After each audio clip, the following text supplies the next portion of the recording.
लो जी भैया, हो गई कलेश। वो मीम देखिए, आ लिए जी, आ लिए, आ लिए भैया। सिराज भैया हमारे डीएसपी जो हैं, डीएसपी का ही चालान कट गया है। इंडिया को आज जीत के लिए चाहिए कितने रन? 135 रन। 193 रन का टारगेट था। भारत के अगर देखा जाए तो 3 बल्लेबाज आउट हो चुके हैं 58 रन पर। 4 इसलिए नहीं बोल रहा हूँ क्योंकि उनमें से एक बॉलर है। अब भारत को यहाँ से जीत के लिए जो भी कुछ कारनामा करना है बल्लेबाजों का काम है, गेंदबाजों का कुछ लेना देना नहीं है। लेकिन उसके बावजूद हमारे भैया डीएसपी सिराज चालान कटवा गए हैं अपना। देखो, डे 3 जब खत्म हुआ था बहुत ज़्यादा कलेश हुई थी, है ना। पूरी टीम इंडिया, इंग्लैंड के 2 जो बल्लेबाज थे वो डकेट और जैक क्रॉले, उनके ऊपर चढ़ बैठे थे पूरे के पूरे। और उसमें से सिराज तो अलग ही भाई, वो गुस्से में ही चल रहा था, ऐसे गर्दन वर्दन पकड़ ले रहा था। ऐसा मेरे को लग रहा था कि पकड़ ही लेगा गर्दन अब वो आकर के। वो तो एम्पायर भी देख रहा है, वो पॉल राइफल अपनी राइफल ही नहीं निकाल पा रहा है। खैर, कुल मिलाकर के मामला ये रहा कि दिन का खेल खत्म हुआ कलेश के साथ में। दिन का खेल जब शुरू हुआ, चौथे दिन का कलेश के साथ शुरू हुआ। और जैसे ही बैन डकेट का विकेट मोहम्मद सिराज ने लिया, सिराज ने भैया गुस्सा दिखा दिया पूरा। वो ऐसे ऐसे ऐसी ऐसी आंखें दिखा रहा था सिराज, लग रहा था कि ये वो मुंह, और उसके बाद में मुंह ऐसा ऐसा गुस्सा दिखा रहा था, लग रहा था कि मुंह से आग निकाल कर भस्म कर देगा बैन डकेट को। डकेट मतलब वो इंग्लैंड का बबूमा। उसके बाद डकेट चला गया अपने घर पर, अपने ड्रेसिंग रूम में, बिना कुछ बोले, बिना कुछ वार्तालाप हुए। और उसके बाद में क्या होता है कि फिर इंग्लैंड की टीम को भी पूरा हम 192 पर खींच लेते हैं, निपटा देते हैं।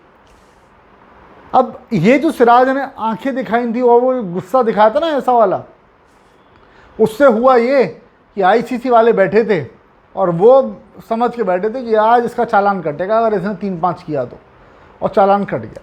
15% मैच फी मोहम्मद सिराज की कटेगी।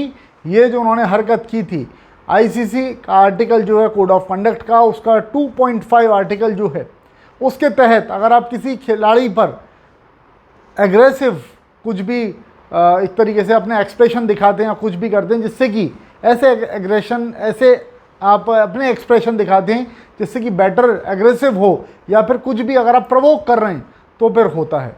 और सिराज ने सिर्फ आंखें ही नहीं दिखाई, ऐसे ही नहीं किया, मुंह से भी एक्सप्रेशन गुस्से वाले दिखाए और शोल्डर पुश भी हो गया था। अब उसमें शोल्डर पुश में किसकी गलती थी, क्या थी, उस पर मैं नहीं जा रहा हूँ, वो आप लोग देख लेना भाई, ठीक है।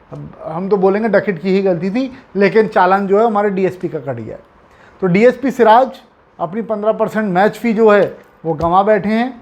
और ये जो उनकी तरफ से गुस्सा दिखाया गया था बैन डकेट को लेकर के, इंग्लैंड वालों को लेकर के, इसके बाद ये पूरा कारनामा हुआ है।